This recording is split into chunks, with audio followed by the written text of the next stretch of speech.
गुरुदेव। जय गुरुदेव नाम किसका? प्रभु का। जय गुरुदेव नाम किसका? प्रभु का। जय गुरुदेव नाम किसका?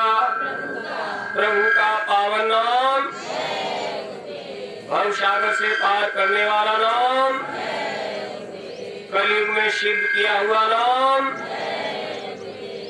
जय गुरुदेव।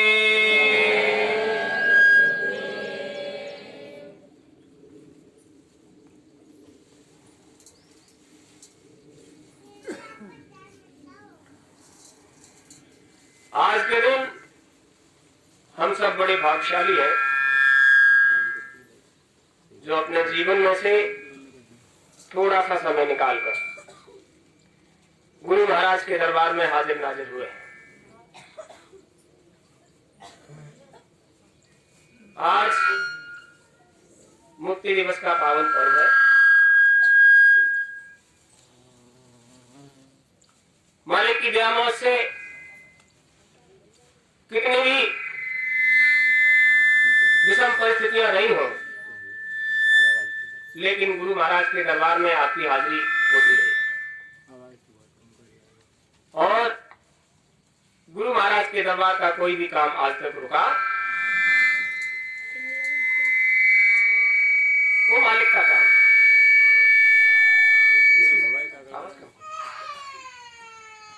जो मालिक का काम है वो कभी नहीं रुकता। तो हम आप सब यदि अपने आप को मालिक को समर्पित कर दें तो गुरु महाराज कहा करते थे, संगत की सेवा ही हमारी सेवा है। आज सबने गुरु महाराज की पूजा किया और आप सबकी भी पूजा हुई, क्योंकि गुरु महाराज कहा करते थे संगत की सेवा ही हमारी सेवा है। तो उनके कहने का अभिप्राय क्या था, मतलब क्या था, ये नहीं जान पाए आप। गुरु महाराज का मतलब है जो जीव हमको हर पल याद करता है उसके अंदर हम हर वक्त विराजमान रहते हैं। आप जिस समय गुरु महाराज को याद करते हो तो उनकी दया की धार आप पर उतर कर आती है। सत्य स्वरूपी संग है कभी न होते दूर, धीरज चित्त में राखिए दिखेगा सत्य। गुरु महाराज जी कहा करते थे, आप कितना भी अच्छा बोलने का प्रयास करो, लेकिन जो बात गुरु महाराज बताकर गए हैं उसके आगे आप जा ही नहीं सकते, क्योंकि उसके आगे जाने का कोई रास्ता ही नहीं। तो गुरु महाराज ने जो आपको बता दिया वही सबसे आगे का है, बाकी सब पीछे का है। हम आप सब जो प्रयास करते हैं, मालिक ने आदेश किया बच्चा जाओ ये काम अनवरत करते हैं ना, ये जो हम और आप करते हैं वो सिर्फ उसका उद्देश्य ये है कि गुरु महाराज के प्रति हमारी श्रद्धा, हमारा विश्वास, हमारा प्रेम जगा रहे। क्योंकि बहुत लंबे समय तक अगर सत्संग न सुना जाए तो धीरे धीरे गुरु महाराज की बातों पर इस संसार की माया का पर्दा पड़ जाता है और आप जिस काम से शरीर लेकर आए हो वो काम पीछे रह जाता है और संसार आगे हो जाता है। इसलिए समय के अनुरूप सबको काम करना चाहिए और जिसने समय की कदर नहीं की, समझ लीजिए समय भी उसकी कदर करने वाला नहीं। तो गुरु महाराज की मौत से आज हम आप सबको अवसर मिल गया। मुक्ति दिवस का कार्यक्रम सबने गुरु महाराज के ध्वजा को अच्छे से फहराया, गुरु महाराज का पूजा किया। आज 23 मार्च है, मालिक की मौज हुई। वैसे तो ज्योतिष में 3, 13, 23 अंकों को निषिद्ध माना जाता है, लेकिन महात्मा पतित पावन होते हैं। जिसे संसार स्वीकार नहीं करता उसे महात्मा स्वीकार कर। जिसमें संसार को ऐतराज होता है, परहेज होता है, जिस गंदगी को संसार नहीं धो सकता, महात्मा उस गंदगी को धोकर, उसको धोकर उसकी निर्मलता सफाई के लिए प्रयास करके और आपको उज्जवल कर देते हैं। सही पूछो तो गुरु महाराज ने एक बार ये कहा था, बच्चा अगर तुम्हारे जीवन चरित्र को तुम्हारे सामने खोलकर दिखा दिया जाए कि तुम कितने अच्छे हो, तुमने जीवन में क्या क्या किया है, तो एक बार पर्दे पर खोलकर दिखा दूं सबके सामने, तुम दोबारा यहाँ लौटकर, क्योंकि तुम जानते हो कि तुम्हारे अंदर क्या क्या तुमने क्या किया है जीवन में, तुम कैसे हो, तो महात्मा सब कुछ जानते हैं और फिर भी उस पर पर्दा डालकर और तुम्हारी निर्मलता के लिए, सफाई के लिए, शुद्धता के लिए, पवित्रता के लिए प्रयास करते रहते हैं, अनवरत प्रयास करते हैं। कभी आप सोचने लग जाओ चलो आज नहीं कल कर लेंगे, जो गुरु महाराज ने बताया है वो करना ही तो है, कल से कर लेंगे, परसों से कर लेंगे, या जब समय मिलेगा तब कर लेंगे। तो आपको एक बात बताते हैं, हम और आप तो साधारण प्राणियों में हैं, मालिक ने हमको अपना लिया इसलिए असाधारण हो गए, बिल्कुल साधारण थे, और जब से मालिक ने अपना लिया तो आप अपने मन में अपने आप को असाधारण महसूस करने लगे। अब हम कोई साधारण आदमी थोड़े ही है, हमको गुरु महाराज ने अपना कर वो चीज बताई है जो दुनिया में बहुत कम जीवों के पास है। जिस काम के लिए मनुष्य का शरीर धारण किया जाता है वो भेद आपको मिल गया है, इसलिए आप अपने आप को अपने मन में साधारण महसूस नहीं करते। और जो लोग वास्तव में गुरु महाराज के संपर्क में नहीं आए हैं और उन्होंने इस माया के देश में कुछ माया से प्रेम करके कुछ उसकी नियामतें बख्शिश कर ली हैं, कुछ पा लिया है, वो लोग समझते हैं हम साधारण नहीं, हम असाधारण हैं। तो याद रहे, गुरु महाराज ने जो दौलत आपको बख्शिश कर दी है वो दौलत तो आपको न यहाँ खर्च होने वाली है न वहां खर्च होने वाली है। इतना ज्यादा है कि आप कितना भी खर्च करो वो कभी खर्च होने वाली नहीं है। और संसार की माया, संसार की दौलत कितनी भी इकट्ठी कर लो और जैसे ही तुम्हारी श्वासों की पूंजी खत्म हुई, समझ लीजिए ये संसार ही तुम्हारे लिए खत्म हो गया। कितना भी इकट्ठा कर लीजिए, जिस दिन श्वासों की पूंजी और तुम्हारे हाथ से छूटी तो ये सारी धन दौलत, गाड़ी घोड़े, रथ रब्बे, जो कुछ तुमने जोड़ा पजोड़ा है वो तुम्हारे लिए उसी दिन खत्म। और मालिक का दिया धन यदि उस पर अनवरत आप चलते रहे हो, यदि आपके अंदर मालिक का नाम जगा हुआ है, नाम जगा हुआ है, अभी आपका नाम जो संसार में जग गया है ना, तो आप सोचते हो कि हमारा नाम जो जग गया है वो नीचा नहीं होना चाहिए। हमारे नाम से जो भी हमारे पास आए वो हमारे नाम की प्रशंसा करे, जहां भी जाए वहां हमारे नाम की शोहरत हो। यही काल माया का मामला है कि आप अपने नाम की शोहरत चाहते हो और जो शोहरत वाला नाम है उसकी पकड़, उसको समझना नहीं चाहते, उसके लिए प्रयास नहीं करते। तो आप समझ लीजिए तुम्हारा नाम तो एक न एक दिन इस संसार में सो ही जाएगा। अगर जगे हुए नाम का सहारा नहीं लिया तो ये नाम जब सो जाएगा तो तुम्हारा अस्तित्व संसार से बिल्कुल खत्म। और जगे हुए नाम का सहारा लिए रहोगे तो युगों युगों तक आप इस संसार में याद किए जाते रहोगे। क्या ज्यादा धनी मानी थे बोलो? मीरा, दादू, पलटू,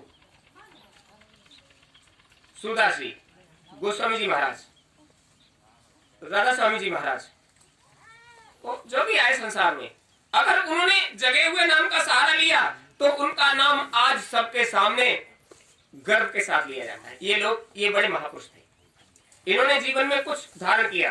कुछ लोग तो ऐसे थे जो दाल रोटी के लिए भी परेशान रहते थे, लेकिन उन्होंने उस जगे हुए नाम का सहारा लिया तो आज उनके नाम को तुम याद करते हो। लाखों राजे महाराजे इस संसार को भोग कर चले गए और उनका कहीं नामो निशान नहीं। तो ये संसारी दौलत कब तक काम करेगी? हाँ, इतना जरूर है, आप समझ लीजिए, हम और आप संसार में हैं तो ये मत सोच लीजिए कि अब हमारा कोई क्या कर सकता है। ये काल का देश है और तुम्हारा जो वो कर सकता है उसको, उसके बारे में तुम जानते भी नहीं। संसार में हम जो कुछ भी भोग रहे हैं वो हमारा कर ही रहा है। हम जैसा चाहते हैं वैसा नहीं होता, हम जैसा चाहते हैं उस तरह के सारे क्रियाकलाप नहीं हो पा रहे हैं, तो इसका मतलब है कि वो तुम्हारे साथ कर ही रहा है। जो तुमने प्रारब्ध में बोल लिया है वो तुम्हें भोगने को मिल रहा है।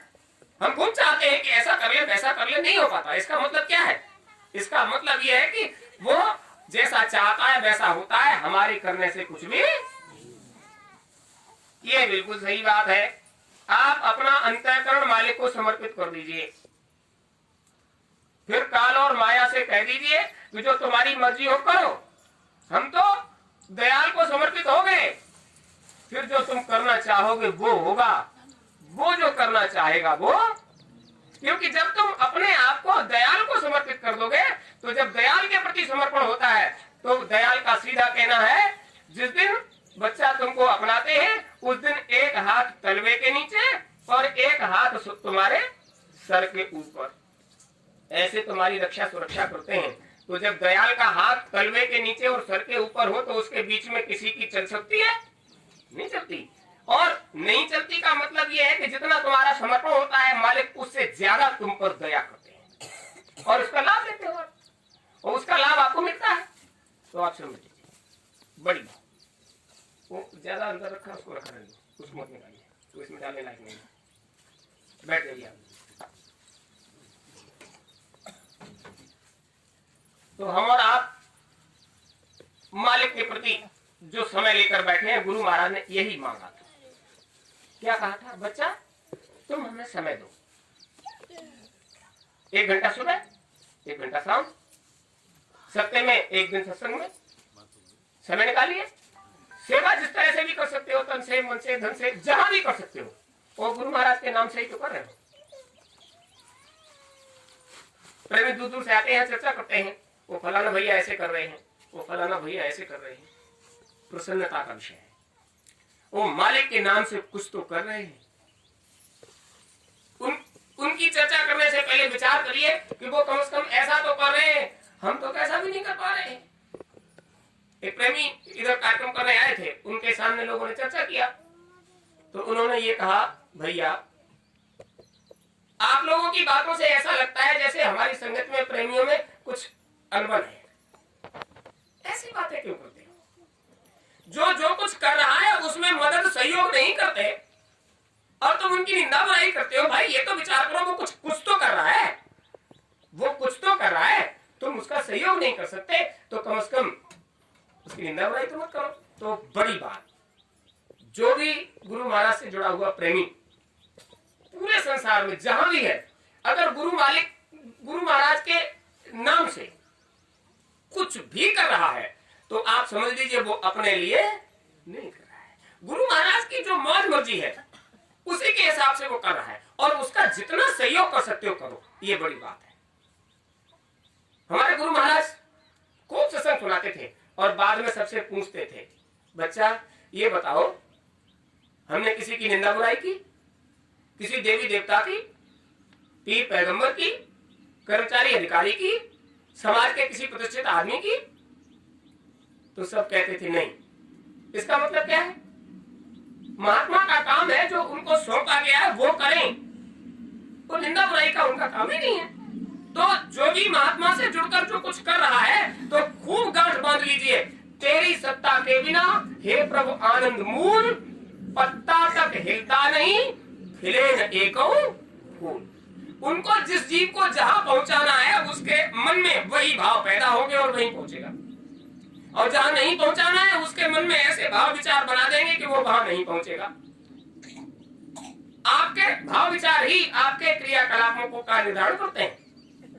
लेकिन ऐसा लगता है जैसे समय को आपने बांध लिया।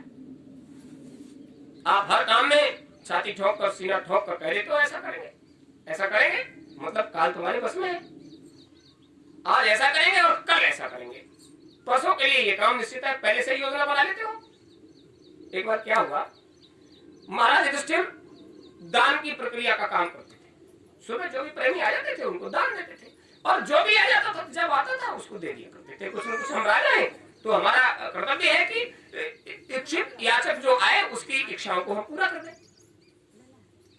महाराज राज्य के राजकाज में लग गए, तब तक एक प्रतिहारी ने आवाज लगाई, महाराज दरवाजे पर एक ब्राह्मण देवता खड़े। उन्होंने कहा बुला के लाओ। वो बुला के लाया, महाराज ने उसको नमस्कार प्रणाम किया। महाराज युधिष्ठिर ने कहा, कहो भैया कैसे आए, और जो काम कर रहे थे उसको कर रहे थे।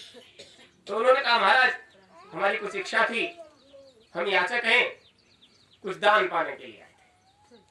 तो उन्होंने कहा आपको कोई दूसरा काम तो नहीं है? बोले नहीं नहीं, कोई दूसरा काम नहीं है। तो देखो हम अभी राज्य के काम में लगे हुए हैं, आप कल आ जाइएगा और समय से आ जाइएगा तो इच्छित जो आपकी इच्छित चीज है वो मिलेगी। और भीमसेन जी उनको बुला के लाए थे। भीमसेन जी को ये बात अच्छी नहीं लगी, ये याचक हमको मिल गया और हमने कहा तुम चलो हम अभी आते हैं, वहां भैया व्यवस्था कर रहे हैं राज्य की, तो उसमें चलो आप अभी आते हैं। और जब तक वो आए तब तक उन्होंने कह दिया कल आइएगा, कल देते हैं। अब बड़े भैया का मामला, वो कुछ कह नहीं पाए और जब वो लौटते हुए मिले बोले क्यों, क्या हो गया, कहाँ जा रहे हो? बोले महाराज ने ये कहा है कल आइएगा, तो हम कल आ जाते हैं। इसका क्या मतलब हुआ? आप याचक थे, भय की वजह से आप दरबार में प्रवेश नहीं कर रहे थे, तो हमने आपको बल दिया आप चलो। कहते ना भीमसेन ने भेजा है, और प्रतिहारी से कहा कि भीमसेन ने भेजा है, महाराज से मिलना है, तो उसने जाके सूचना कर दिया और हम आए तब तक आप लौट के जा रहे हो, ये मर्यादा के खिलाफ है। याचक दरवाजे से लौट कर नहीं जाना चाहिए। और महाराज ने ये कह दिया कल आइएगा। हाँ, ले गए और जहाँ प्रतीक्षा कक्ष था वहां उन्होंने बिठा दिया अतिथि कक्ष में, आप यहाँ बैठ जाइए थोड़ी देर। और सभी वाद्य यंत्र बजाने वालों को बुलाया और एक नगाड़ा खुद भी ले लिया और जोर जोर से बजाने लगे। अब वो जो बगल में काम कर रहे थे राज्य शासन व्यवस्था का, तो उनको बहुत व्यवधान होने लगा उसमें। उन्होंने पूछा ये उद्यम कैसे होने लगा?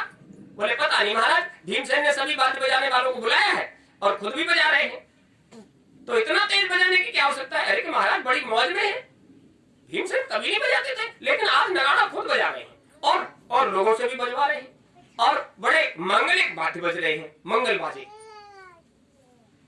उन्होंने काम बंद कर दिया और वे दौड़ कर पहुंचे। उन्होंने जाकर इशारा किया बंद करो बंद करो। भीमसेन ने बाजे बंद कर दिए। उन लोगों से भी कहा रुक जाइए, महाराज आ गए। क्या बात है, ये क्या कर रहे हो? ये इतनी जोर जोर से बाजे क्यों बजा रहे हो? बोले महाराज आज जीवन में पहली बार जिस काम को हमने देखा उससे हम प्रसन्न हो गए।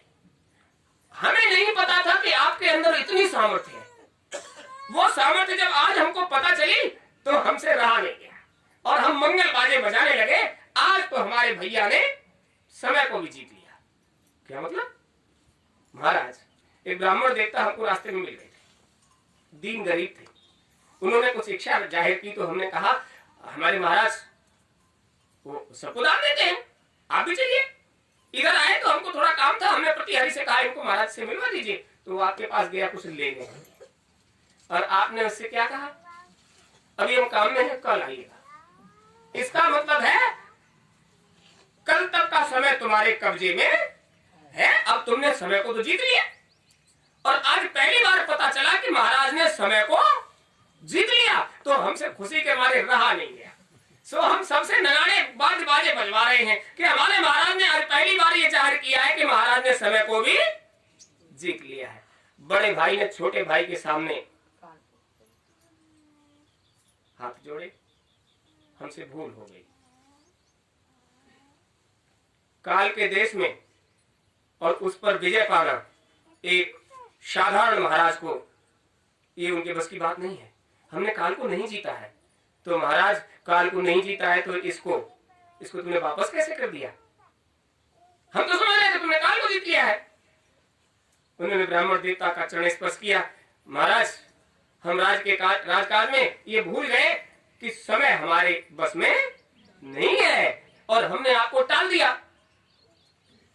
इस बीच में अगर शरीर छूट जाता और आप भी शरीर छोड़कर वहां आते और आप सामने आकर खड़े हो जाते तो हम क्या जवाब देते? क्योंकि हमने आपको भरोसा दिया, आपको विश्वास दिलाया कि आप कल आइएगा, और कल तो कभी आती नहीं है और हमने आपको कल पर टाल दिया।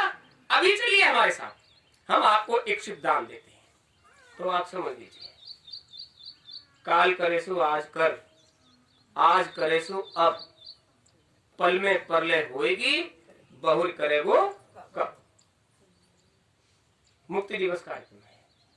गुरु महाराज ने इस दिवस को मुक्ति दिवस क्यों रखा? जब तक आपको अपने कर्म बंधनों से मुक्ति नहीं मिल जाती, आप अपने घर वापस जा ही नहीं सकते। ये वो दिवस है जिस दिवस पर हमें संकल्प लेना चाहिए कि हमें कर्म बंधनों से मुक्त होने के लिए जितने प्रयास हो सकते हैं, जितने प्रयास हो सकते हैं सब करने चाहिए। पिछली बार भी आपसे कहा था कि गुरु महाराज से जुड़े रहने के लिए सबको कुछ न कुछ ऐसा करना चाहिए जिसकी वजह से गुरु महाराज की याद हर वक्त बनी रहे। और उसमें एक बात और बताई थी, गुरु महाराज हमारे सफेद वस्त्र धारण करते हैं, तो आप लोग चुन्नी चादर गमछा वमछा सभी रखते हो, इसको सफेद रखिए। ये सफेद वस्त्र जब आपकी नजर में आएगा तो आप तुरंत समझ जाओगे हमारे मालिक सफेद वस्त्र धारण करते हैं और वही वस्त्र हमने धारण कर लिया है। इसका मतलब हमें मालिक के इशारों पर ही चलना चाहिए, मालिक जैसा चाहते हैं वैसे ही हमको व्यवहार करना। अब हुआ क्या, 1 वर्ष हो गया, भूल गए। भूल किसे गए? जो आपको इशारा किया गया था आपने उस बात को भुला दिया। तो आप याद रहे, जिस बात को आप भुला देते हो वो बात आपको हमेशा नुकसान पहुंचाती है। गुरु महाराज ने कहा था कि छोटी मोटी बातें हैं, सेवा सत्संग साधना ये तुम्हारा अब कर्तव्य बन गया है, तुम्हारा धर्म बन गया है। सेवा सत्संग साधना ये तुम्हारा धर्म बन गया है, बस यही धर्म है। ये हिंदू मुस्लिम सिख ईसाई जैन पारसी बौद्ध ये धर्म नहीं है, ये तो संप्रदाय है। उस संप्रदाय में जीवन जीने की कलाएं बताई जाती हैं, आप ऐसे जियो, आप ऐसे जियो, आप ऐसे जियो, और आपकी मर्जी ऐसे मत जियो तो कोई रोकता है। लेकिन जिस भी शरीर में आप बैठे हो उसका धर्म क्या है? शरीर माध्यम खलु धर्म साधनम। धर्म साधन का माध्यम है आपका ये शरीर, और वो माध्यम मिलने के बाद भी आप उसके माध्यम से कोई काम नहीं करते। तो जिस देने वाले ने आपको ये शरीर दिया है वो जब कल आपसे ले लेगा और ये देखेगा कि जिस काम से आपको मनुष्य का शरीर दिया गया था वो तो काम आपने किया ही नहीं, तो इसका मतलब तुम्हें मनुष्य के शरीर की आवश्यकता ही नहीं। तो तुम्हें जिस शरीर की आवश्यकता है वही तुमको दिया जाए, तो तुम क्या करते रहे? जैसे जानवर अपना पेट भरने के लिए उद्यम करता है, बच्चे पालता है, और जब बच्चे ससब्ज हो जाते हैं और उसकी आयु पूरी हो जाती है तो वो शरीर छोड़कर चला जाता है।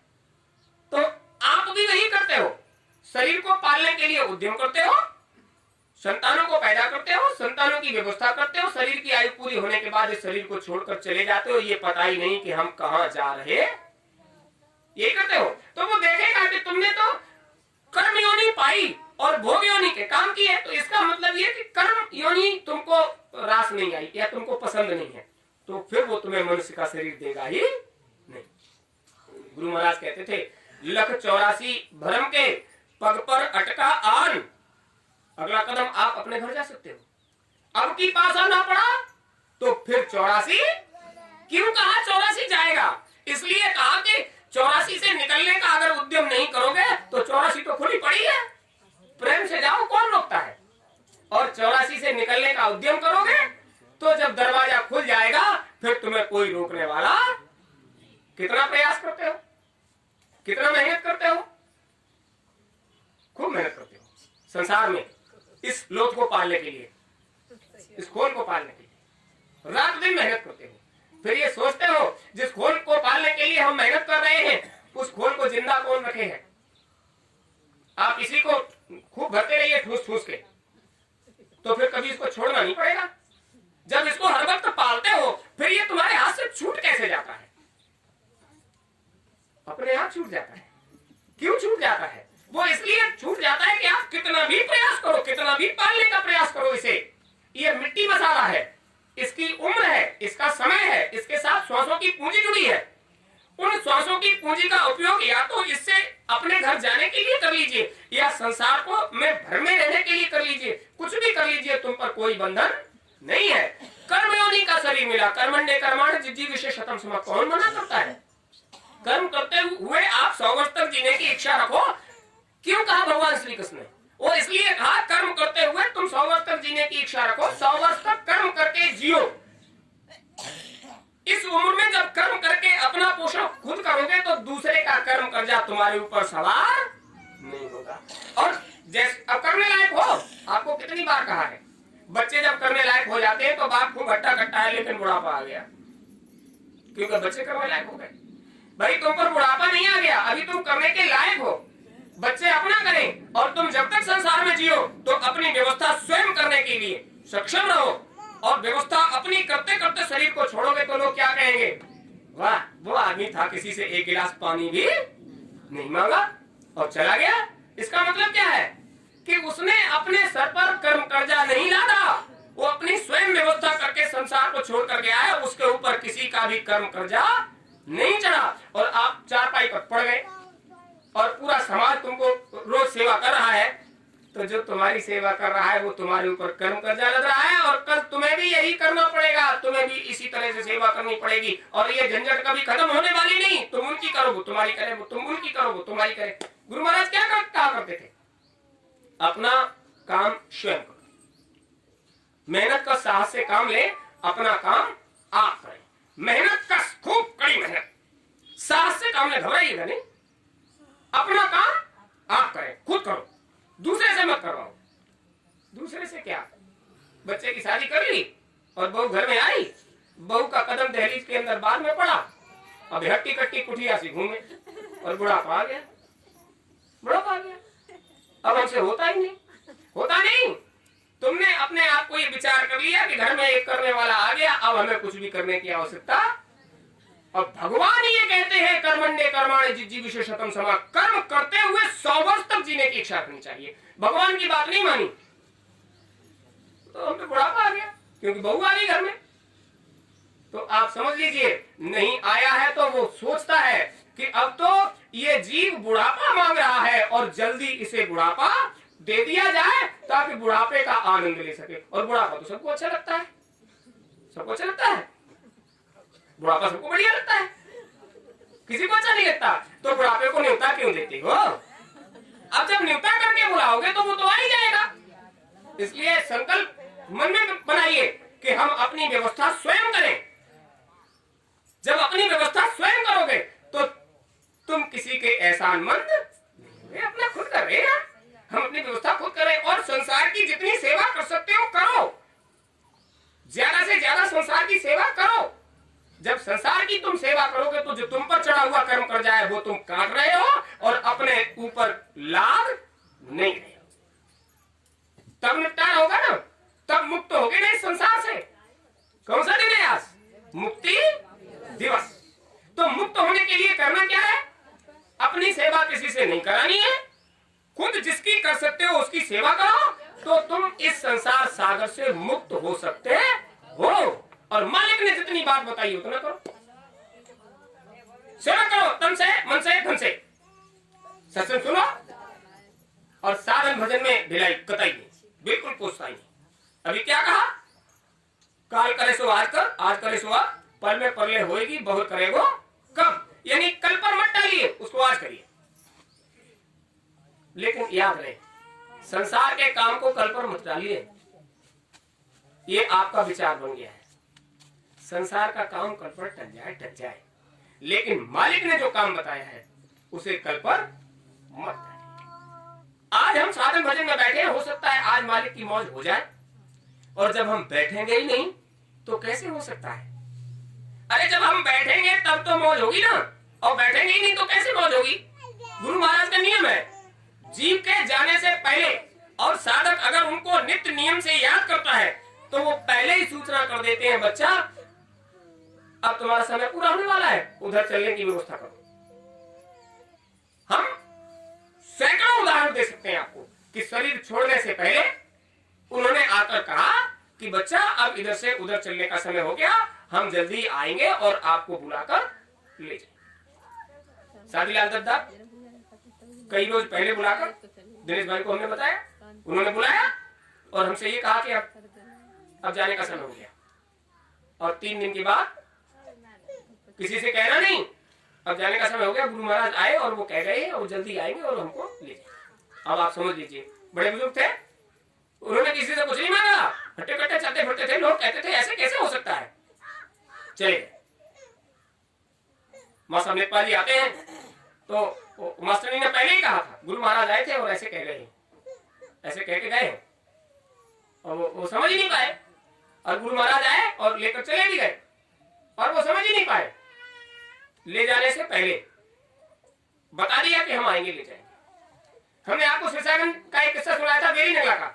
विनोद, नई उम्र का लड़का, छोटे छोटे बच्चे, और जब वो घर पर आया तो उसने कहा देखो भैया हमारा समय पूरा हो गया पत्नी से, और गुरु महाराज आ रहे हैं, वो हमको बुला के ले जाएंगे, इसलिए हम तो जा रहे हैं, तो अपनी व्यवस्था करना, मालिक पर भरोसा रखो।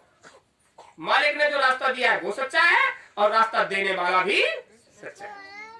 और वो हट्टा कट्टा आलू में दवा लगा के आया था, टंकी उतार कर रख दी, लेटा और चला गया। गुरु महाराज की मौज हुई, वो चला गया। तो वो समझ रही थी पत्नी की, वो तो ऐसे ही करते रहते हैं, ठिठोली स्वभाव ठिठोली का है। वो समझ रही थी ऐसे लेटे हैं, वो घर में काम कर रही थी और बार बार कहती जा रही थी अब उठ जाइए, बहुत हो गया, उठ जाइए, बहुत हो गया। और उसने सोचा ऐसे नहीं उठेंगे, तो वो आई, उसने उनको हिलाया डुलाया, तो जब हो तब उठ जाए। वो गर्दन लुढ़क गई, विनोद की गर्दन लुढ़की। अब उसको कुछ लगा, तो उसने कान रखा सीने पर, वो धड़कन दम बंद हो गई, श्वास देखा, नाड़ी देखी, कहीं कुछ भी नहीं, मुंह को हिलाया डुलाया और वो धाड़े मारकर रोने लगी। अब उसको लगा कि वास्तव में जो कह रहे थे बिल्कुल सच्चा है, और सब लोगों ने देखा कि अभी आया था विनोद चलकर, अभी तो आया था, टंकी रखा था, खत्म हो गया। ऐसा कैसे हो गया? एकदम से मेला लग गया, बहुत सारे लोग इकट्ठा हो गए। वो देवी तो किसी की सुने नहीं, सर पट गए, हाथ पट गए। लोग उसको सांत्वना दें, अरे ठहर जाओ, अब कैसे सांत्वना बने, जिसका आदमी अभी अभी सामने से आ रहा है और कह रहा है कि अब हम जा रहे हैं, और वो लेटा और चला गया, ये सब क्या हो गया? तो लोगों को लगा कि वो तो चला गया, अब इसको तसल्ली देने वाला कोई नहीं। सबने आकर उसको बहुत तसल्ली दिया, और फिर सोचा अब जो हो गया सो हो गया, संस्कार तो इस मिट्टी का करना ही पड़ता है। तो घंटे, 2 घंटे, 4 घंटे का समय हो गया, और लोगों ने उसकी व्यवस्था करना शुरू कर दिया। इधर उसकी व्यवस्था हो रही थी, और पत्नी दाढ़े मार मार कर रो रही थी, उसको तसल्ली नहीं बन रही थी। तो चूंकि पत्नी थी, गुरु महाराज से कहा हुजूर एक बड़ी गड़बड़ हो गई, वो हम उसको समझा नहीं पाए, इतना कहकर चले आए, थोड़ी सी दया कर दीजिए। बोले थोड़ी सी क्यों? जब तुम हमारे कहने से संसार छोड़कर इधर की व्यवस्था में सम्मिलित हो सकते हो, तो तुम क्या करना चाहते हो, बोलो। हुजूर इतना समय दे दीजिए कि हम उसको थोड़ा समझा के आ जाए, बहुत रो रही है, छोटे छोटे बच्चे हैं, उनकी परवरिश कैसे होगी, बहुत रो रही है, थोड़ी सी मोहलत दे दीजिए, अभी समझा के आ जाते हैं। गुरु महाराज ने कहा काल का देश है, ये नहीं होता यहाँ। बोले हुजूर देश काल का भले ही हो, लेकिन जीव तो दयाल का है। फिर दयाल का जीव होने का मतलब क्या है? काल के देश में भी दयाल का जीव जब अपनी सी पे आ जाएगा तो काल उसके सामने खड़ा, जब अपनी सी पे आ जाएगा। तो हुजूर आप अपनी सी पे नहीं आ सकते, हम तो अपनी सी पे आगे जाएंगे उसको समझाने। पत्नी है, आपने उसको समझा नहीं पाया, इसलिए आप थोड़ी सी दया कर दीजिए, थोड़ी सी दया कर दीजिए कि हम उसको जाए समझा के भी आते हैं। अब वहां मेला लगा हुआ था, अचानक से घटना घट जाए तो मेला लग जाता है। इधर संतोष भाई ने हमको फोन किया, पंडित जी तुम्हारे गुइया तो चले गए। अब चूंकि हमारी तो सारी संगत गुइया है। अरे कौन से गुइया चले गए? वही विनोद जी जो आपके पास हर वक्त बैठते थे। विनोद को क्या हो गया कि वो अभी अभी दवा लगा के आए और वो शरीर छूट गया उनका। अरे कैसे? वो पूरी कहानी सुनाई वो। अरे ऐसा कैसे हो सकता है? अरे अभी दवा लगा के आए और पत्नी से ये बात कही और शरीर छोड़कर चले गए, मेला लगा हुआ है, हमने एकांत में आकर आपको सूचना किया है। तो हमने कहा कितना क्या हो रहा है कि अब तो जाने की व्यवस्था हो रही है, आप आ नहीं पाओगे। अच्छा, 1 घंटे बाद फिर फोन आया, बड़ी जी कमाल हो गया। क्या हो गया कि विनोद उठकर बैठ गए। अरे 4 घंटे हो गए उसको शरीर छोड़े, अब उठ के बैठ गया। हाँ और मेला लगा हुआ है, हम उधर जा रहे हैं, बाद में बताएंगे क्या हुआ। बता रहे हैं कि विनोद फिर से उठकर बैठ गया। 4 घंटे शरीर छोड़ने के बाद विनोद फिर उससे उठ के बैठ गया।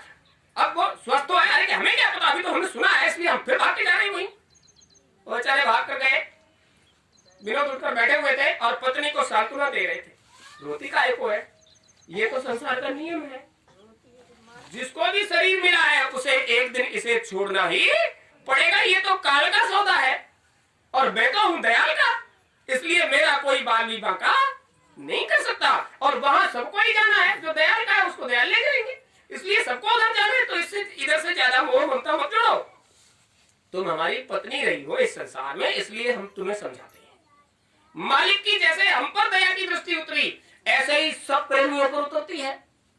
अब जितना प्रेम तुम्हारा मालिक से है उतना ही तुम उसका लाभ ले सकते हो।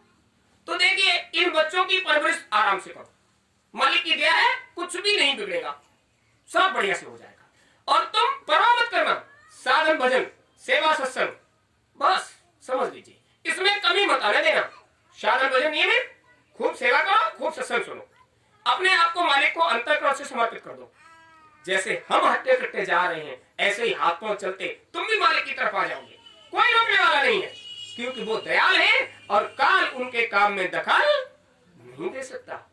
इसलिए रोना धोना बंद करो।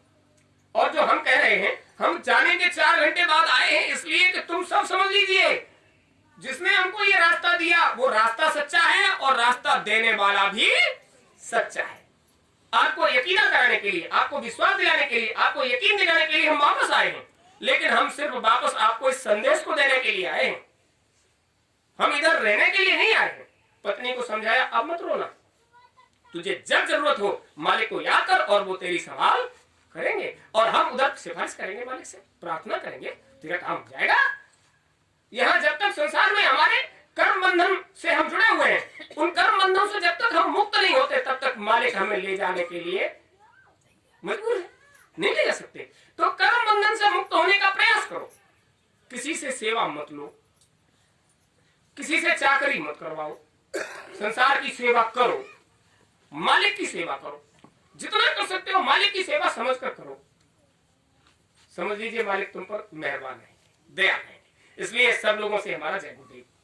अब हम जाएंगे, रोने धोने की जरूरत नहीं, ये मिट्टी मसाला है, इसका जो काम होता है उसको करो, कोई मना नहीं करता, लेकिन याद रहे मालिक को कभी भुलाना नहीं, वो सबके साथ है, सब स्वरूपी संग है, कभी न होते दूर, धीरे चित्त में रखिए, दिखेगा सपनों में, वो एक बार तुम्हारे सामने जरूर आ जाएंगे। तो आप खूब समझ लीजिए, ये देवियों का मामला पता है क्या है? ये देवियां बहुत जल्द विश्वास खो देती है। विश्वास नहीं खोइए, मालिक पर भरोसा रखिए। संसार में जो भी हमारा प्रारब्ध जुड़ गया है ना, उसको तो हमें भोगना ही पड़ेगा, और तब भोगना पड़ेगा जब हम संसारी होंगे, और संसार से ऊपर उठकर जब मालिक के हो जाएंगे तो हमें भोगना नहीं है, उसको काटना है। जो काटकर अलग कर दिया जाता है दोबारा जुड़ता, और भोगने से तो बहुत लंबा है, कब तक भोगोगे? उसको साधन भजन के द्वारा काटो, खत्म करो। मालिक की दया उतरती है तो जब ध्यान योग की चोट वहां पड़ती है तो कर्म कर्जे ऐसे जैसे पुराने खंडहर से सीमेंट झड़ता है, ऐसे कर्म कर्जे झड़ते हैं, और धीरे धीरे वो सारा मसाला धराशायी हो जाता है। आप समझ लीजिए, हम और आप संसार में जिस काम से आए हैं उसका मतलब क्या है? उसका मतलब है कि हमें कर्म बंधन से मुक्त होकर अपने निजधाम चले जाना है। इसलिए कहते हैं ये मनुष्य शरीर साधारण सा नहीं है, बहुत बड़े भाग। जब बहुत बड़े भाग्यों से आपको मालिक की दया से शरीर मिल गया तो उसका हमें लाभ ले लेना चाहिए, और यही चूक कर जाते हैं, हमारा उसका लाभ नहीं लेते। संसार में जीते हैं इस मिट्टी मसाले को भरण पोषण करने के लिए। भाई ये मसाला तो आप कितना भी भरिए, जब तक जीवात्मा चैतन्य तुम्हारे साथ है तब तक ये तुम्हारे काम का, और चैतन्य जीवात्मा शरीर छोड़कर हटा फिर ये तुम्हारे किसी काम का नहीं। कितना भी प्रयास कर लीजिए, तो प्रयास किसके लिए भी चाहिए? जीवात्मा के लिए भी चाहिए। मालिक आपकी जीवात्मा पर रिझे, आपके मिट्टी मसाले सकल सूरत इस हाड़ मास पर नहीं रिझे। इसमें बैठकर काम करने का आपको अवसर मिला है, चाहे इस अवसर का आप अपने हित में लाभ ले लो, चाहे संसार के हित में लाभ ले लो। सभी लोग कहते हैं आगे आने वाला समय बहुत खराब है। महात्माओं की भविष्यवाणी सुन लीजिए, वो कहते हैं आगे आने वाला समय बहुत खराब है। इसका मतलब है कि अब तक जो समय आया है वो कुछ भी खराब नहीं था। जब भी भविष्यवाणी आप उसको सुनोगे तब ये कहा जाएगा कि आगे आने वाला समय बहुत खराब है। मतलब जो समय अब तक आया वो इतना खराब नहीं था, अब आने वाला समय बहुत खराब है, यानी इससे भी ज्यादा खराब है। तो आप समझ लीजिए, जो भी समय सामने आ रहा है वो खराब ही आ रहा है, लेकिन गुरु महाराज ने तुम्हें इस खराबी से बिल्कुल दूर रखा है। क्या कहा था? अच्छों के लिए अच्छा समय और खराब के लिए खराब समय। तो अब ये बताइए,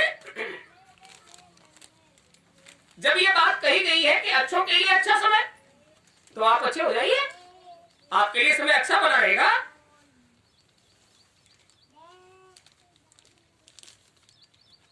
सही बात है। महात्माओं की बात कभी झूठी नहीं होती। अब तक जितने महात्मा आए हैं भविष्य में क्या होगा कैसे होगा पूरी बात बता कर गए हैं, और सारा कुछ उन्होंने तुम्हारे कर्म के ऊपर टिका दिया है। सत्युग का आना तुम्हारे कर्मों पर आधारित है, तुम्हारा कल्याण तुम्हारे कर्मों पर आधारित है। अगर ये रविदास की वाणी है तो इसमें कर्म के लिए एक बात जरूर कही होगी कि खराब कर्म तुम्हारे कर्म, खराब समय तुम्हारे कर्मों पर आधारित है, जरूर दिया होगा। देखिए इसमें लिखा है कर्म देख पृथ्वी फट गई है, अंबर भी दरारे खई है। कर्म देख, क्या चीज सुधारनी है? हमें कर्म सुधारने हैं। अगर तुम्हारे कर्म सही नहीं है तो जमीन फटेगी, क्योंकि तुम्हारे कर्मों की ऊर्जा धरती से भी बर्दाश्त होने वाली नहीं है। अंबर दर का खाएगा, आसमान से भी वो विभत्स दृश्य सामने आएंगे जिन्हें कभी कल्पना में देखा सोचा नहीं होगा। तो आप समझिए रविदास जी बहुत पहले, सूरदास जी कह गए, गोस्वामी जी महाराज कह गए, हमारे स्वामी जी महाराज ने जितनी बातें कही हैं अभी आप उनको नेट पर निकाल कर देखिए। आप कहते हैं बाबा जी की एक भी बात झूठी। अरे बाबा जी ने तो पहले ही कहा था ऐसी बीमारियां आएंगी जिनकी दवा नहीं मिलेगी। तुम्हारे सामने आ गई, ये तो छोटी सी है और आ गई, इसका मतलब अभी चली। तुम निश्चिंत रहिए, तुम्हारा बाल विवाह का होने वाला नहीं, इसमें कोई शक नहीं। आज 23 मार्च है, गुरु महाराज की मौत से आप सब लोगों के लिए, गुरु महाराज के लिए संकल्प का आज 1 वर्ष पूरा। 1 वर्ष पूरा। पिछले 23 मार्च को ये कहा था कि गुरु महाराज का चिन्ह बनाने के लिए अब जब तक चिन्ह बनकर तैयार नहीं हो जाता तब तक जैसे आप सब लोग हम सब संसार में जीते हैं इस तरह से अब जीवन जिया नहीं जाए। कोई तो निकले तो आप समझ लीजिए गुरु महाराज के लिए कहा था कि हम तब तक अन्न का आहार नहीं करेंगे। तो प्रेमी लोग बहुत घबराते हैं, ऐसा कब तक चलेगा, ऐसा कब तक चलेगा? आप हमें बताइए, जब मालिक की दया आपके गर्भ में उतर रही थी तब आप कितनी रोटियां तोड़ रहे थे, कितनी घी चबोकी खा रहे थे? आपका मुंह था खाने लायक? जब आपका मुंह तब खाने लायक नहीं था, आज खाने लायक है? जब नरक में पड़े थे और तब तुम्हें मालिक संभाल रहा था और आज तो बैकुंठ में बिठा दिया उन्होंने, जो करना चाहो सो करो। लेकिन गुरु महाराज ने, अभी आप उठाकर देखिए उनकी सत्संग की उन सभी बातों को, तो वो कहते हैं जीवन को तपस्या मानकर जियोगे तो तुम्हें लक्ष्य मिलेगा, और जीवन को भोगने के लिए जियोगे तो 84 में जाने का रास्ता खुला पड़ा है, तुम्हें कोई रोकने वाला। कर्म की योनि में मनुष्य का शरीर मिला है तो ये तपस्या के लिए मिला है, तप साधन के लिए मिला है। तपस्या मतलब अपने आप को संयमित जियो, और साधन मतलब साधना करो। साधना कब बनेगी? जब आप रहनी और गहनी दोनों का सुधार कर लोगे, और रहनी गहनी का सुधार तपस्या है। अच्छी संगत बैठना तपस्या है, गहनी शुद्ध आहार करना तपस्या है, मेहनत ईमानदारी खून पसीने श्रद्धा विश्वास और प्रेम की कमाई का अगर आप खाओगे तो आपके अंदर श्रद्धा विश्वास और प्रेम पनपेगा। ईर्ष्या द्वेष चोरी लंपटई धंपटई का खाओगे तो वही चीज तुम्हारे अंतःकरण में पनपेगी और तुम भोग योनि में जाने के का रास्ता खोल रहे हो।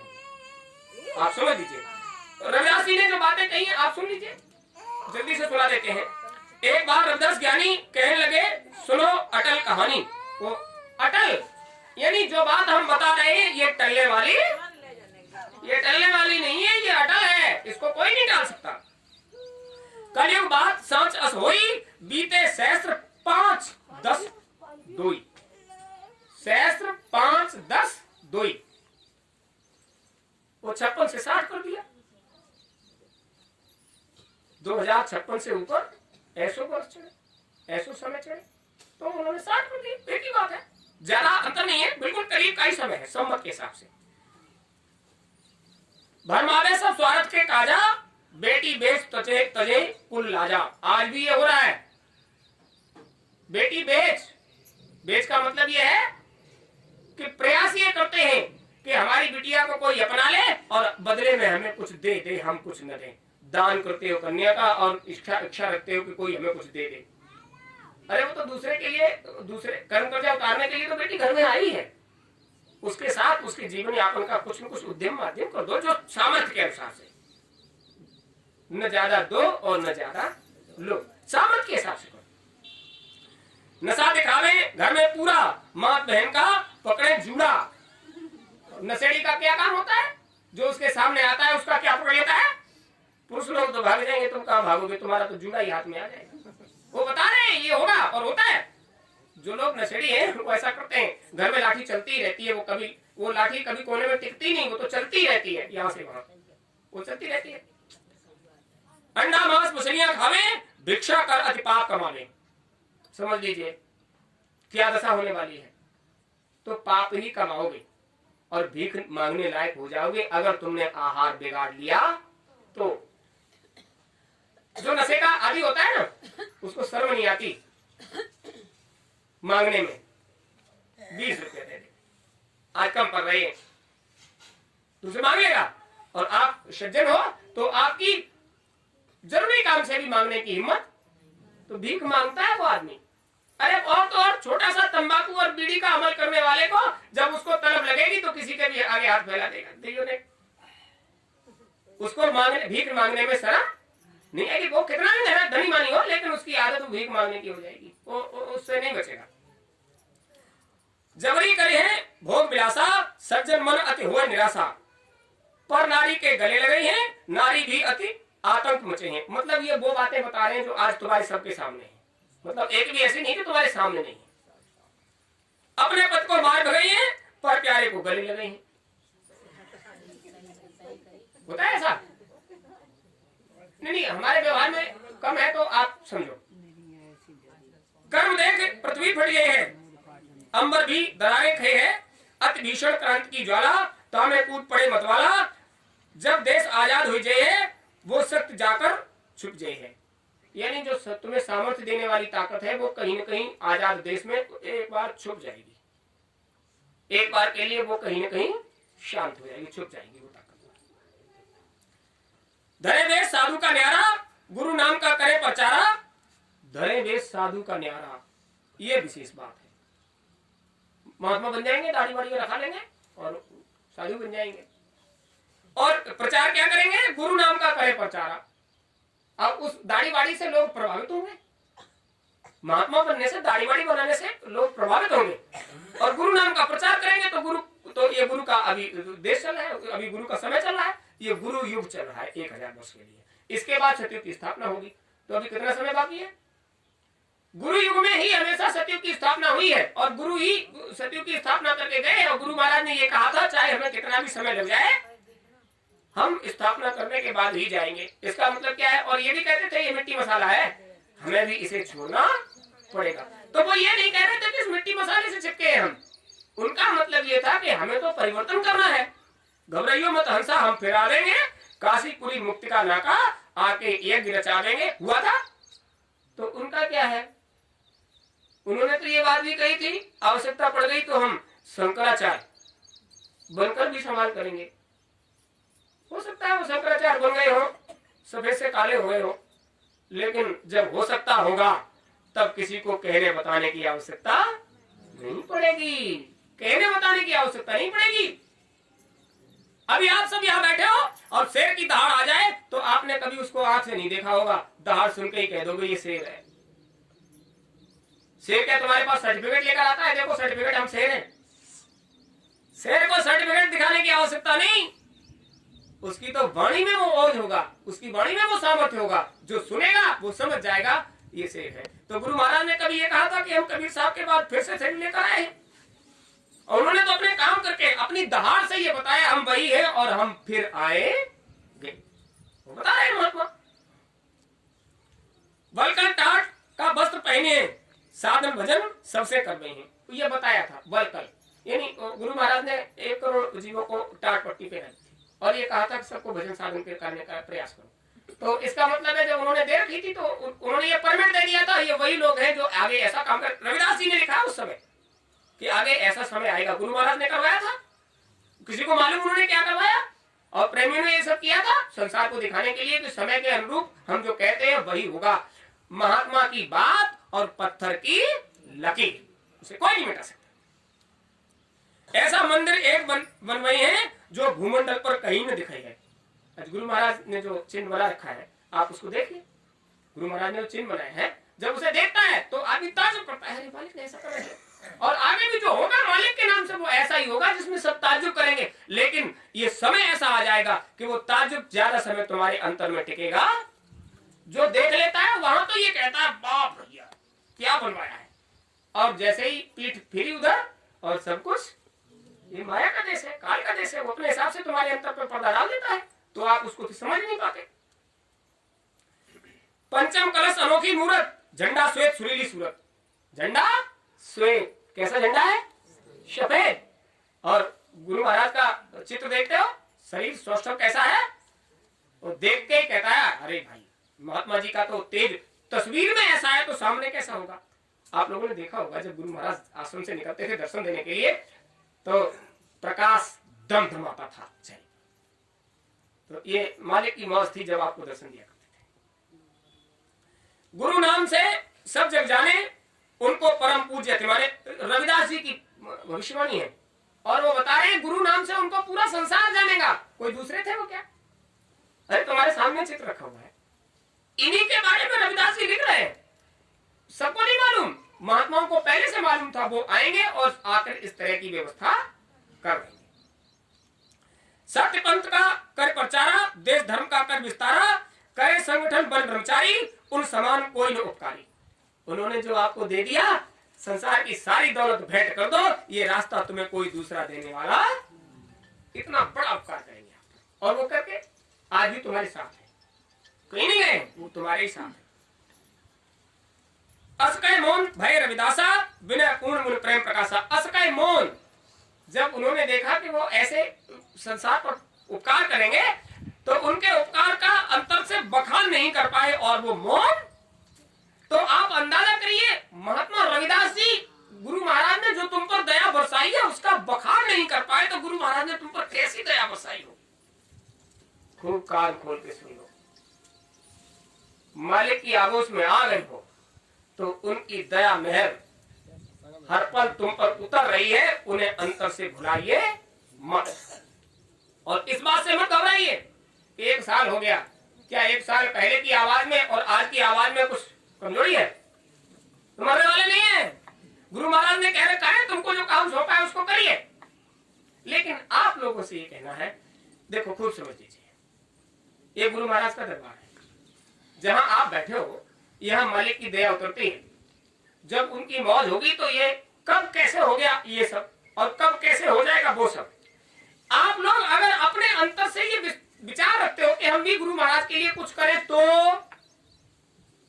मन में जरा सा भी ये विभाव है कि वो पंडित जी के लिए करना पड़ रहा है, तो आपसे पहले ही कहा है जब इधर आया करो तो कपड़ों की जेबें टटोल लिया करो। कोई सिक्का विक्का तो नहीं पड़ा है, कोई चढ़ाए वहां 1-2 रुपया तो हमें भी डालना पड़े। ये अखिल ब्रह्मांड की बादशाह की दरगाह बनेगी, इसके लिए झोली फैलाकर भीख नहीं मांगी जाएगी। यहाँ श्रद्धा विश्वास और प्रेम की दौलत बरसेगी, और श्रद्धा विश्वास और प्रेम की दौलत से ही भव्य भवन बनेगा। अगर आपके मन में जरा सा भी कुछ भाव है तो इधर सेवा मत डालना, और भाव यह है कि हम अपने गुरु महाराज के लिए कुछ करें, तो विचार तो यह है कि अगली बार आपको कपड़ा नहीं मिलेगा, आप छत के नीचे बैठे होंगे, चाहे वो कैसी भी हो, छाया आपको पक्की ही मिलेगी, कच्ची। और आप तो समझ रहे होंगे कि अभी 1 बरस हो गया, 1 ही बरस तो हुआ है, 1 बरस हो गया, तो 1 बरस में आपने कितनी सेवाएं कर दी। इसका मतलब यह है कि बहुत अच्छी बात यह है कि आपको हमसे ज्यादा लगाव, अरे हमसे लगाव होता तो सोच लेते 1 साल हो गया बेचारे को, वो कैसे जी रहा है वो जाने। तो कुल मिलाकर आप समझ लीजिए, आप इस बात से प्रसन्नता का मामला है, ये इस बात से प्रसन्न है कि आपको गुरु महाराज से लगाव है। उसका मतलब ये नहीं कि आपको किसी इंसान विशेष से लगाव है, तो आप घबराइएगा नहीं। गुरु महाराज ने, अभी हम नेट पर सत्संग सुन रहे थे, तो गुरु महाराज कह रहे थे बच्चा बड़े काम का बड़ा संकल्प, अब समझिए, नेट खोला और गुरु महाराज का सत्संग आया तो बोले बड़े काम का बड़ा संकल्प। अब जिसने जीवन में तपस्या नहीं की उसे इतिहास याद नहीं करता। अपनी तरफ इशारा करके कहा हमको देखो। क्या कहा? हमको देखो। क्या हम कम मेहनत करते हैं? ये ले लो, आपको सबको जरूरत पड़ेगी पन्नियों की। एक आदमी कोई उठ गए और उसको इकट्ठा। मालिक के दरबार में आप बैठे हो, हम आपसे पूछते हैं क्या हम आपके लिए कम मेहनत करते हैं? अरे कम तो नहीं करते। अगर कम करते हो तो और बताओ क्या करें? कुछ प्रेमियों के साथ मिलकर ये सारी व्यवस्था आपको, आप आए तो आपको व्यवस्था की हुई मिली। अब कितने लोग आए सेवा करवाने? इस व्यवस्था में जो भी व्यय हुआ उसमें किसी से कहा गया? अब तो कई कार्यक्रम लगातार हो गए, आपसे नहीं कहा जाता। अच्छा, ये बातें क्या कहने की हैं? अगर गुरु महाराज तुम्हारे अंदर तुम्हें खुद नहीं लगता, इसका मतलब यह है कि आपको हम पर भरोसा है कि गुरु महाराज भले ही आपके हैं लेकिन पंडित जी है तो, पंडित जी है तो, अरे आपको हम पर भरोसा है तो सारे काम होंगे और आप निश्चित रहिए। लेकिन याद रखिए, हमने आपसे कहा है गुरु महाराज ने जो सेवा सौंपी थी उसमें पूर्णिमा से पहले और पूर्णिमा के बाद अगर आपको साधन भजन में कहीं दिक्कत होती है तो आप आकर अपनी समस्या को बताओ, कागज पर लिख कर लाओ और जो समस्या होगी उसमें हम जो मदद कर सकते हैं आप ही करेंगे। लेकिन आपसे पूछे बिना कुछ भी नहीं कर सकते। जल्द ही सूचना मिल रही है, जो लोग नामदानी नहीं है उनके लिए जल्द ही सूचना मिल रही है कि अगर इधर कहीं कार्यक्रम किसी प्रेमी का, वो नाम देने वाले प्रेमी का अगर कार्यक्रम इधर लगता है तो आपको सूचित कर दिया जाएगा, आपको पहले सूचना दे दी जाएगी। अभी आगे होली कार्यक्रम आ रहा है। आप लोग घर पे होली मनाते हो? अरे घर में होली मनाते हो? और होली तब मनाते हो जब अपने घर में जिसको भी जानते हो उसकी पूजा पाई करते हो। और गुरु महाराज की मौज हो गई कि इस बार पूजा पाई होली से 7 दिन पहले हो गई, लेकिन आप सब लोग मिल नहीं पाए। आज आप सभी लोग 2 बजे तक व्रत रहेंगे, 2 बजे तक भोजन नहीं करेंगे, 2 बजे के बाद भोजन करेंगे। आपको जो समय दिया गया, नमस्कार, ये भी उड़ रहा है, ये कागज पत्थर, इसको भी किसी एक पन्नी में डाल दो, किधर ही डाल दो, वो किताबें निकाल दो, उसी पन्नी में किताब निकाल किसी में रख दो। अब ये समझ लीजिए, आपको आज 2 बजे तक भोजन नहीं करना है। अभी थोड़ी देर में आपको छोड़ दिया जाएगा, प्रसाद मिलेगा, घर पर जाइए बहुत अच्छे से। सब लोग आज अपने अपने घर पर पक्का खाना बनाएंगे, पक्का खाना। शाम को कम से कम 5 घी के चिराग गुरु महाराज के आगे जलाएंगे, जैसे दिवाली पर होता है। बच्चों से कहिए जैसे दिवाली पर उत्सव मनाते हैं ऐसे शाम को अपना जो फुलझड़ी वगैरह करते हैं करिए।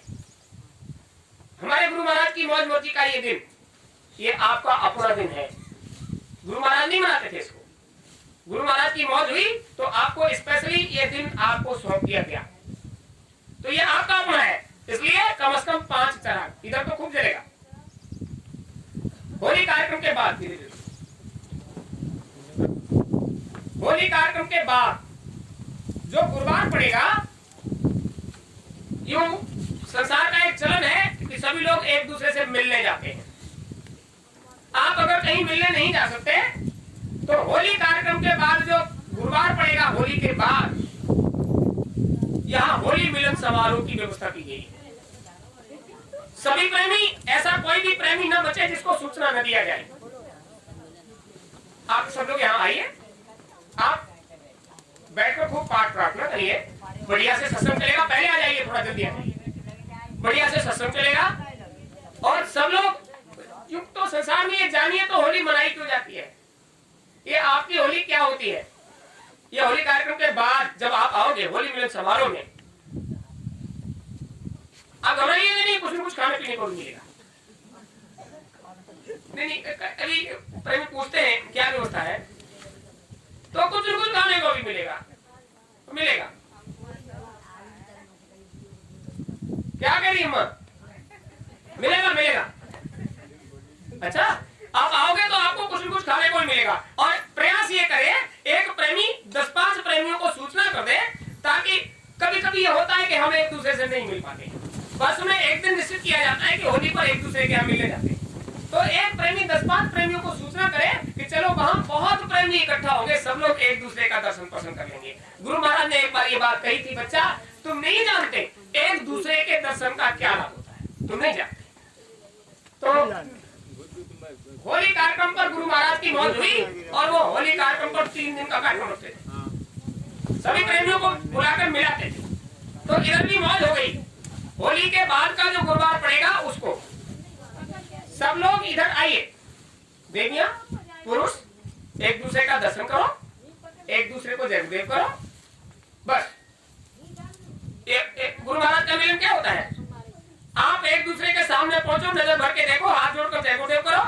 समझ लीजिए आपकी दृष्टि से गुरु महाराज की दया का लाभ आपको मिल गया। होली कार्यक्रम के तुरंत बाद जो गुरुवार पड़ेगा होली मिलन समारोह। लेकिन याद रहे आपको रंग गुलाल लाने की आवश्यकता नहीं है, ये नहीं होता है।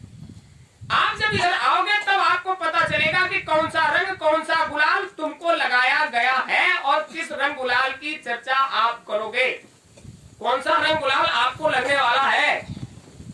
ये तो नकली है, ये तो मिट्टी मिट्टी है। गुरु महाराज के आश्रम में क्या कहा करते थे गुरु महाराज, इधर जब आ जाया करो तो यहाँ बहुत प्रेमी आते हैं, यहाँ की धूल को उठाओ और हथेली पर रखो और उसका तिलक करो। तिलक क्यों करो, क्योंकि यहाँ हमें याद करने वाले प्रेमियों के चरण पड़ते हैं। उन चरणों में लगी हुई धूल तुम्हें क्या लाभ देगी इसका तुमको अनुमान नहीं। एक बार भगवान भोलेनाथ देवी जी अपनी पार्वती मैया के साथ विचरण कर रहे थे। अचानक से जैसे ही जंगल से बाहर निकले, एक मैदान था, तो देखकर उन्होंने पहले साष्टांग प्रणाम किया। और देवी जी चौंक गई, इन्हें क्या हो गया। अरे उठो। बोले उठे कैसे, अभी तो मन नहीं भरा है। क्या हो गया, अभी देखो क्या हो रहा है। और वो उस मैदान में लोट लगाने लगे, इधर से लुढ़क कर जाए, लुढ़कते उधर और उधर से लुढ़क कर आए। उन्होंने कहा ये तो बाबले हो गए, कोई दूसरा संभालने वाला भी नहीं। जब वो लुढ़क कर जाए तो भागे, अरे रुको रुको ठहरो, क्या हो गया तुम्हें। और वो मगर उसमें लौट रहे थे और उधर से लौट कर आए।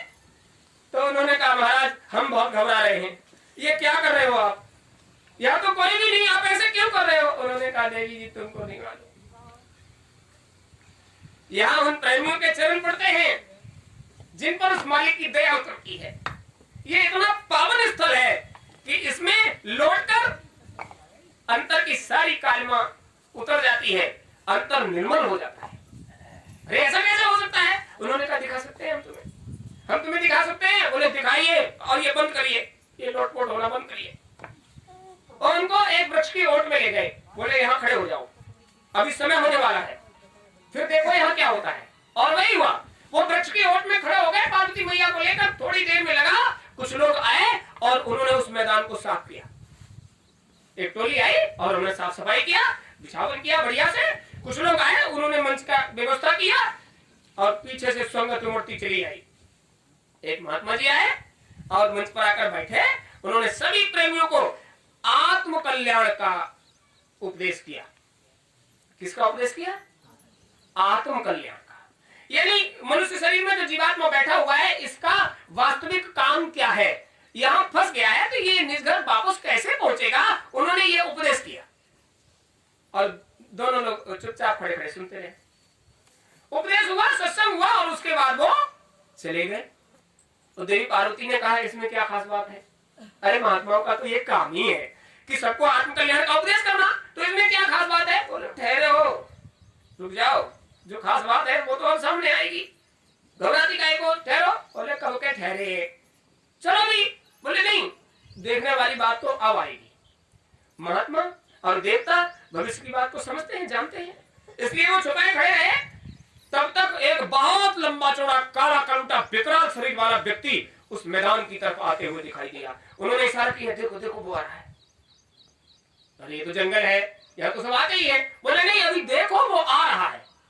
वो आया, उसने इधर उधर देखा, कोई नहीं था। वो विकराल शरीर का व्यक्ति, जैसे भगवान महादेव उसमें लोट लगा रहे थे, ऐसे ही वो भी उसमें लोट लगाने लगा। चूंकि उसका शरीर बहुत विकराल था, तो जब वो लोट लगाने लगा तो धूल आसमान को छूने लगी और वो धूल में इतना दूषित हो गया कि वो दिखाई न दे। उन्होंने कहा महाराज ये तो तुमसे भी आगे निकला, ये तो रुकता ही नहीं, इधर से उधर उधर से इधर, ये सब क्या हो रहा है? बोले देखो देखो क्या हो रहा है। उस धूल के अंदर से प्रकाश छटने लगा, उजाला निकलने लगा। बोले महाराज लगता है इसमें आग लग गई, इसके अंदर से तो ज्वाला ही निकलने लगी। बोले महाराज केवल देखो क्या हो रहा है। और वही हुआ, जब धूल छटी तो व्यक्ति उठकर खड़ा हुआ, दिव्य स्वरूप, दमदमाता हुआ शरीर। देवी पार्वती ने कहा और वो काला कलूटा कहां चला गया? बोले यही तो दिखाना था, तुम हमसे कह रही थी क्यों लौट रहे हो? तुमको ये मालूम नहीं महात्मा का जिस जगह पर महात्मा की दृष्टि पड़ जाती है वो जगह तीर्थ हो जाता है। महात्मा की जिस जगह पर दृष्टि पड़ जाती है वो जगह तीर्थ हो जाती है। गंगा जमुनी जब पहुंचे तो गुरु महाराज ने क्या कहा? बच्चा हमने खड़े होकर उस जगह को नजर भर के देखा है। गुरु महाराज ने कहा हमने उस जगह को खड़े होकर नजर भर के देखा है और तुम्हारी इच्छा है तो हम तो आ गए। देखिए सभी प्रेमी गए थे ना, गुरु महाराज ने बहुत समय तक बात किया, जब भोजन लिया तो बहुत समय तक बात किया और ये कहा हमने तो खड़े होकर उस जगह को बहुत नजर भर के देखा है और हमने तो उस जगह का परिक्रमा ही कर दिया, उधर से निकल के आए, देखो ऐसे परिक्रमा कर दिया। तुम्हारी इच्छा है तुम करो, हम तुम्हारे साथ है। मौज थी ना? किसी को पता? लगभग 40 मिनट तक गुरु महाराज ने नहीं हटने दिया।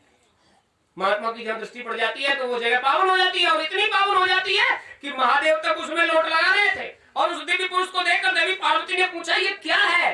तो उन्होंने कहा यहाँ जो प्रेमी बैठकर साधन भजन करने वाले प्रेमी बैठकर उठ गए, उनके पैरों की से छूकर ये रज इतनी पावन हो गई कि इसमें अधम से अधम अगर लौट जाएगा तो उसका भी कल्याण हो जाएगा। इसलिए उस पावन रज का लाभ लेने के लिए हम इसमें लोट लगा रहे थे।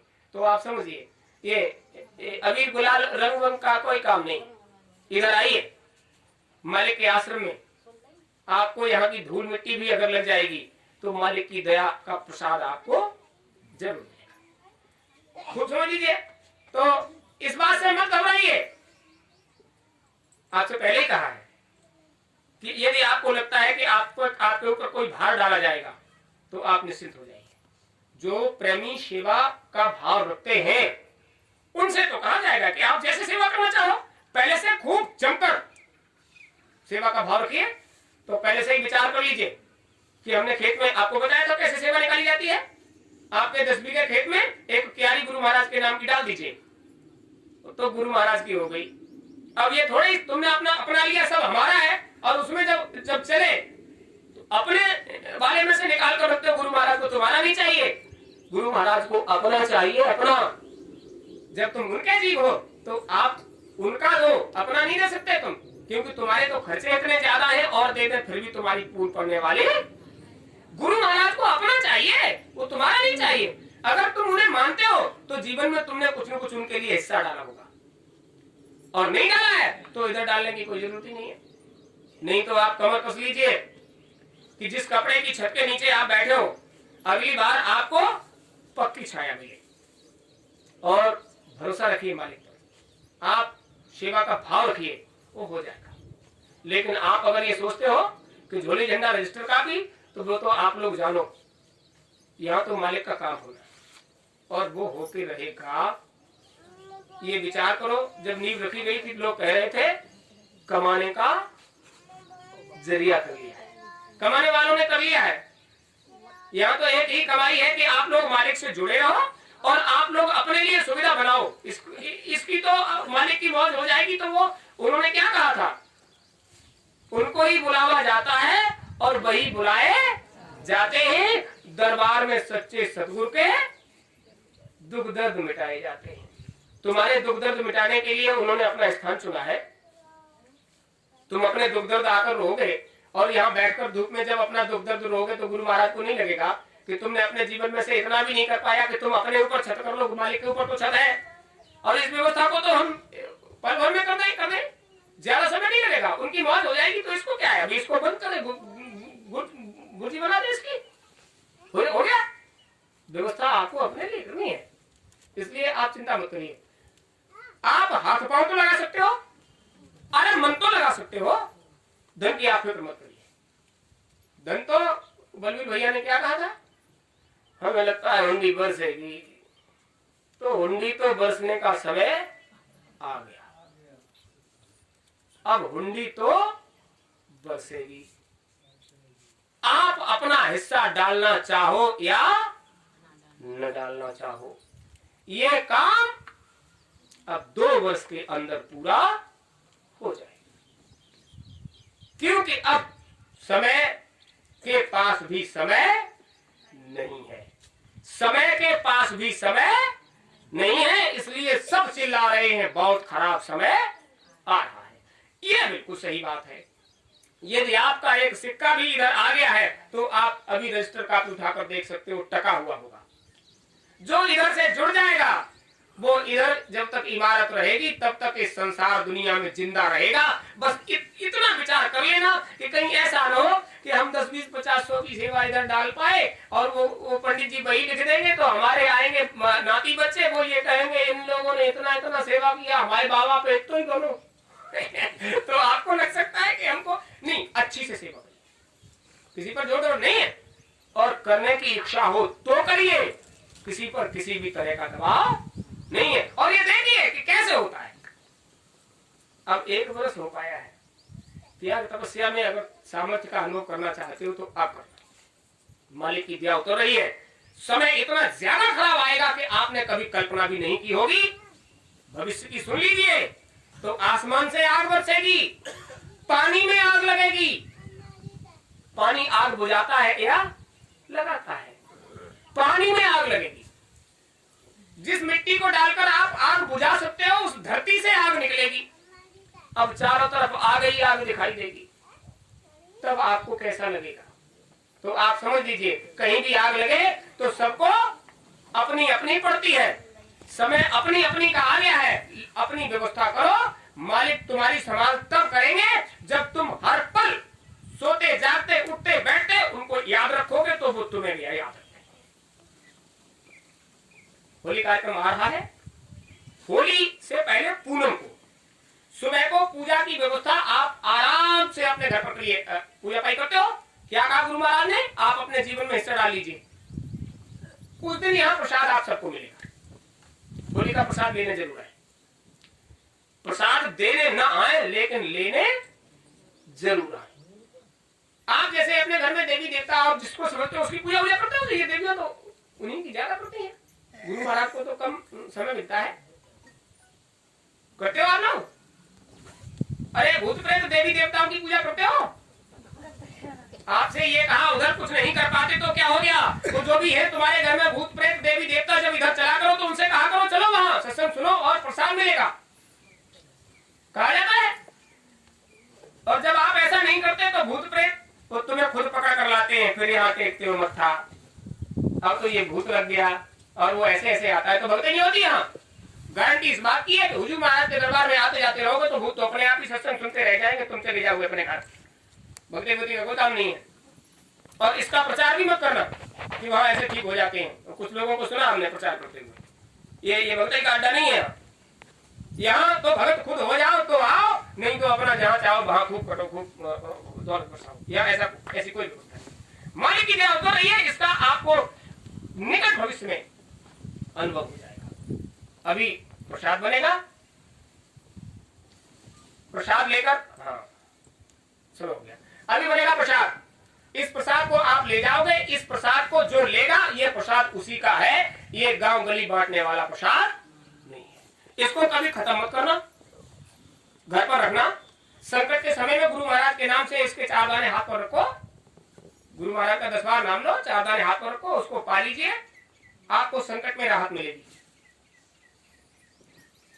आप अपना भला चाहते हो तो आओ व्यवहार चुकाने के लिए, क्योंकि व्यवहार वाले काम तो वो उधर ही रह गए, व्यवहार से 1 किलोमीटर आगे निकल आए हैं, व्यवहार रह गया पीछे। एक देवी जी कह रही थी, लोग ये कहते थे कि वो तो किसी के यहाँ खाते नहीं है, उनके माँ बाप जब शरीर छोड़कर जाएंगे और वो भंडारा करेंगे तब कौन खाएगा? सही बात है। जब किसी के नहीं खाते तो तुम्हारे यहाँ कौन खाएगा? क्यों अन्नपूर्णा?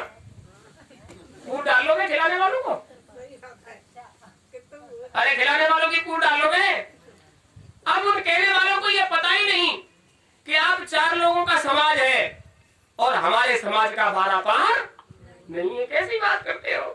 हमारे समाज का ही 12 पार नहीं है। हम तो सूचना भी नहीं करते क्योंकि हमारे पास जगह, जितने लोग हो उतनी जगह। निकट भविष्य में व्यवस्था बनाना आपको मुश्किल होगा और फिर आपसे कह दिया जाएगा अब बनाओ व्यवस्था। सेवा आपकी अनवरत होती रहेगी। जैसे गुरु महाराज कहते थे कि हम इस उम्र में क्या कम सेवा करते हैं? तो हमने 1 वर्ष से अन्न नहीं खाया है तो क्या आपकी कम सेवा करते हैं? अरे आप जहां बुलाओ वहां हाजिर होते हैं। आप समझ लीजिए, जिन लोगों के सत्संग बाकी पड़े हैं, होली कार्यक्रम तक आप अपना निश्चित कर लीजिए। होली के तुरंत बाद और नवरात्रों तक आप अपने सत्संगों का निश्चित समय कर लीजिए। कई लोग हैं जिनके कार्यक्रम होने हैं, आप अपना निश्चित कर लीजिए और उसके हिसाब से आपको समय दिया जाएगा सबके यहाँ सत्संग। और प्रयास ये रहेगा कि ये वाली व्यवस्था जिससे आप घबराते हो, ये व्यवस्था आपकी कर दी जाएगी। निकट भविष्य में ये माइक की व्यवस्था कर दी जाएगी। आप अपना ले जाइए, अपना लगा लीजिए। 1-2 प्रेमी कह रहे थे 500-400 रुपए, 700-800 रुपए, ऐसे 1000 रुपए खामा चले जाते हैं, व्यवस्था नहीं है। तो आप चिंता मत करिए, ये व्यवस्था कर दी जाएगी। आप अपन ले जाइए। अब इसका तो देना पड़ेगा, ये सब करना किया है, इसका देना पड़ेगा। आगे ये समस्याएं खत्म कर दी जाएंगी। ये मुफ्त में पैसा किसी को देना पड़ता है, लगता है ये नहीं होगा, जल्दी हो जाएगा। अच्छा, और विश्वास रखिए मालिक पर। श्रद्धा, विश्वास और प्रेम में कमी मत आने दीजिए। मालिक की तरफ से तुम्हारी सारी व्यवस्था कर दी जाएगी। अब तुम मालिक के लिए क्या करते हो तुम जानो और तुम्हारा काम। तुम क्या करते हो मालिक के लिए, क्या मालूम? तो आप घबराइएगा। अभी प्रसाद मिलेगा। प्रसाद पाने के बाद जैसे चिड़िया उड़ जाती हैं फुर, ऐसे आप उड़ जाते हैं। लेकिन कोई भी प्रेमी जाने से पहले समझ लीजिए, आपके लिए आश्रम में झंडी की व्यवस्था है। आश्रम में आपके लिए झंडी की व्यवस्था है। जिन लोगों को झंडी चाहिए वो लोग रुक जाएंगे।